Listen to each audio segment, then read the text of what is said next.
पाक फौज के सरबराह आसिम मुनीर का कहना है कि गैर कानूनी मुकीम गैर मुल्की पाकिस्तानी मीशत को मुतासर कर रहे हैं। गैर मुल्कियों की वापसी का फैसला हुकूमत ने पाकिस्तान के मफाद में किया। पाक फौज के शोबा ताल्लुकात आमा ISPR के मुताबिक पाक फौज के सरबराह जनरल आसिम मुनीर ने पेशावर का दौरा किया। उनकी आमद पर कोर कमांडर पेशावर ने उनका इस्तकबाल किया। ISPR ने बताया कि पाक फौज के सरबराह को गैर कानूनी मुकीम गैर मुल्कियों की वतन वापसी, सिक्योरिटी की मजमूई सूरत हाल और इंसदाद दहशत गर्दी के खिलाफ जारी कार्रवाइयों और नए जमशुदा अजला में समाजी व इक्तसादी तरक्की की पेशरफ्त से मुतल्लिक ब्रीफिंग दी गई।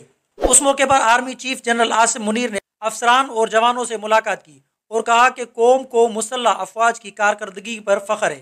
कामयाबी पाकिस्तान का मुकद्दर है। पाक फौज मादरे वतन की हिफाजत खून के आखिरी कतरे तक करती रहेगी। कौमी वर्कशॉप खैबर पख्तूनख्वा के शुरा से खिताब करते हुए सरबराह पाक फौज जनरल आसिम मुनीर का कहना था कि सूबे में अवाम की हिमायत से मनसूबों पर पेशरफ्त हासिल हुई। दुश्मन कुव्वतों के मजमूम अज़ाइम को नाकाम बनाया जा रहा है। आर्मी चीफ ने नए जमशुदा अजला में इक्तसादी तरक्की की अहमियत को भी उजागर किया। उनका कहना था कि गैर कानूनी मुकीम गैर मुल्की मीशत को मुतासर कर रहे हैं।